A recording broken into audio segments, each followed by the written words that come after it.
November 17 చరిత్రలో ఈరోజు 1913 November 17న రాజస్థాన్లోని బన్స్వారా జిల్లాలోని మాంగఢ్ కొండలపై మంగఢ్ ఊచకోతగా పేరొందిన ఘోర మారణకాండ జరిగింది. ఈ సంఘటన స్వాతంత్ర పోరాటంలో జరిగిన విషాదకరమైన సంఘటన.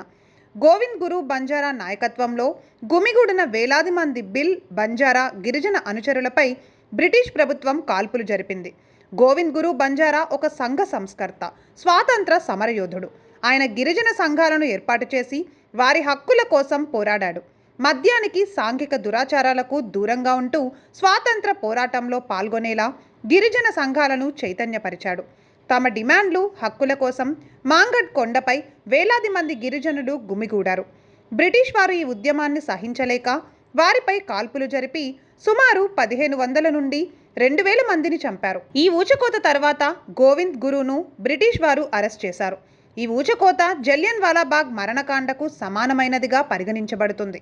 అయితే దీనికి తక్కువ ప్రజాదరణ లభించింది. గోవింద్ గురు బంజారా 1931 అక్టోబర్ 30న గుజరాత్లోని కాంబోయ్ గ్రామంలో మరణించారు.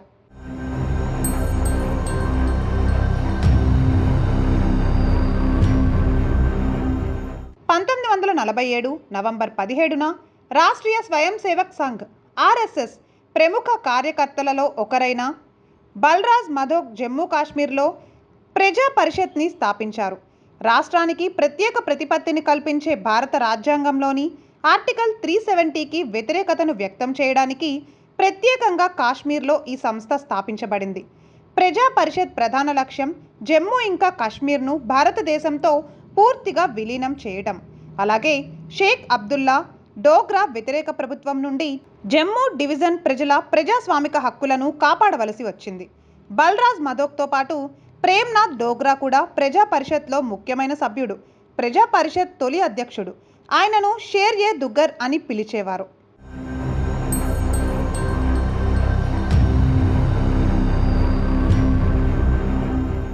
మూడవ రౌండ్ టేబుల్ కాన్ఫరెన్స్ 1932 నవంబర్ 17న ప్రారంభమైంది. దీనిని భారతదేశంలో రాజకీయ సంస్కరణల కోసం బ్రిటిష్ ప్రభుత్వం నిర్వహించింది. ఈ సదస్సును లండన్లో బ్రిటిష్ ప్రధానమంత్రి రామ్సే మెక్డొనాల్డ్ నిర్వహించారు. భారతదేశ భవిష్యత్తు గురించి భారతీయ నాయకులు ఇంకా బ్రిటిష్ అధికారుల మధ్య చర్చలు జరపడం దీని ప్రధాన లక్ష్యం. భారత జాతీయ కాంగ్రెస్ మూడవ రౌండ్ టేబుల్ సమావేశంలో పాల్గొనలేదు. ఎందుకంటే పార్టీ ఇప్పటికే సమావేశాన్ని బహిష్కరించింది. ఈ సదస్సుకు 46 మంది ప్రతినిధులు మాత్రమే హాజరయ్యారు. మొదటి 2 రౌండ్ టేబుల్ సమావేశాల మాదిరిగానే మూడవ రౌండ్ టేబుల్ కాన్ఫరెన్స్ కూడా విజయవంతం కాలేదు. రౌండ్ టేబుల్ కాన్ఫరెన్స్ సందర్భంగా బ్రిటిష్ ప్రభుత్వ భారత రాజకీయ సంస్కరణలు ఇంకా భవిష్యత్తు రాజకీయ పరిస్థితులపై చర్చించింది. కానీ అది ఎటువంటి ముఖ్యమైన ఒప్పందానికి దారితీయలేదు. ఈ సమావేశం తరువాత భారత రాజకీయాల్లో ఉద్రిక్తతలు మరింత పెరిగాయి. దీంతో భారతదేశ స్వాతంత్ర పోరాటం మరింత ప్రేరణ పొందింది.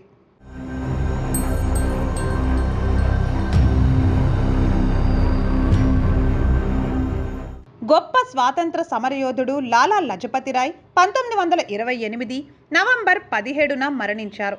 పంజాబ్ కేసరిగా ప్రసిద్ధి చెందిన లాలాజీ 1865 జనవరి 28న పంజాబ్లోని లాహోర్లోని మండీలో జన్మించారు. 1928 అక్టోబర్ 30న లాలాజీ సైమన్ కమిషన్కు వ్యతిరేకంగా లాహోర్లో పెద్ద ఉద్యమాన్ని నిర్వహించారు. భారతీయుల భాగస్వామ్యం లేకుండానే ఈ కమిషన్ ఏర్పడిందని, దీంతో ప్రజల్లో తీవ్ర ఆగ్రహం వ్యక్తమైంది. ఈ ప్రదర్శనలో బ్రిటిష్ పోలీసులు క్రూరంగా లాఠీచార్జ్ చేశారు. ఇందులో లాలా లజపతిరాయ్ తీవ్రంగా గాయపడ్డారు. గాయపడిన స్థితిలో కూడా నా శరీరంపై ఉన్న ప్రతి కర్ర బ్రిటిష్ ప్రభుత్వ శవపేటికలో మేకులా పనిచేస్తుంది అని ధైర్యంగా చెప్పారు. లాహోర్ లాఠీచార్జీలో గాయపడిన లాలాజీ ఈరోజు తుది శ్వాస విడిచారు. లాలాజీ బలిదానం చంద్రశేఖర్ ఆజాద్, భగత్ సింగ్, రాజ్గురు ఇంకా సుఖ్దేవ్ వంటి యువ విప్లవకారులను ఉత్తేజపరిచింది. ఆయన త్యాగానికి ప్రతీకారంగా ఈ విప్లవకారులు 1928 డిసెంబర్ 17న బ్రిటిష్ పోలీస్ అధికారి సాండర్స్ను హత్య చేశారు. ఈ సంఘటన ఫలితంగా భగత్ సింగ్, రాజ్గురు ఇంకా సుఖ్దేవ్లకు మరణశిక్ష విధించబడింది. లాలాజీ త్యాగం స్వాతంత్ర పోరాటానికి స్ఫూర్తిగా నిలిచింది.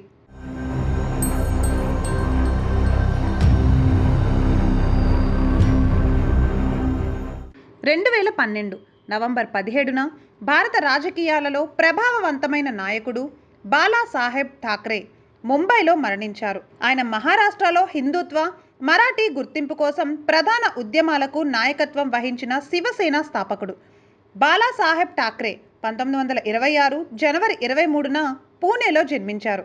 మరాఠీ ప్రజల హక్కులను పరిరక్షించడం, ఇంకా రాష్ట్రంలో హిందూ సంస్కృతిని ప్రోత్సహించే లక్ష్యంతో ఆయన 1966లో శివసేనను స్థాపించారు.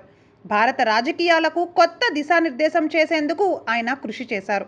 ఫైర్ బ్రాండ్ లీడర్ కాకముందు బాలాసాహెబ్ ఠాక్రే కార్టూనిస్టుగా ఉండేవారని చాలా తక్కువ మందికి తెలుసు. ఆయన కార్టూన్లు జపాన్లోని ఒక దినపత్రికలో, ఇంకా ది న్యూయార్క్ టైమ్స్ ఆదివారం ఎడిషన్లో ప్రచురింపబడ్డాయి. ఆయన మరణానంతరం ముంబై మొత్తం మూతపడింది అనే వాస్తవాన్ని బట్టి ఆయన రాజకీయ స్థాయిని అంచనా వేయొచ్చు. ఆయన అంతిమయాత్రలో 2 లక్షల మందికి పైగా పాల్గొన్నారు.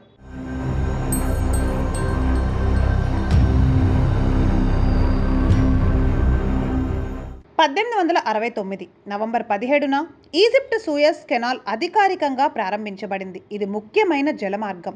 ఈ కాలువను నిర్మించడానికి సుమారు 10 సంవత్సరాలు పట్టింది. ఇంకా దీని నిర్మాణంలో సుమారు 15 లక్షల మంది పనిచేశారు. ఈ కాలువ మధ్యధరా సముద్రంలో ఈజిప్ట్ పోర్ట్ సైడ్కు దక్షిణంగా 120 మైళ్ళ దూరంలో విస్తరించి ఉంది. సూయజ్ కెనాల్ ఐరోపా నుండి ఆసియాకు అతి చిన్న సముద్ర మార్గం. 1956లో అప్పటి ఈజిప్ట్ అధ్యక్షుడు గమల్ అబ్దెల్ నాసర్ సూయజ్ కాలువను జాతీయం చేశారు. ఈ కాలువ ప్రపంచంలోనే అత్యధికంగా ఉపయోగించే షిప్పింగ్ లేన్లలో ఒకటి.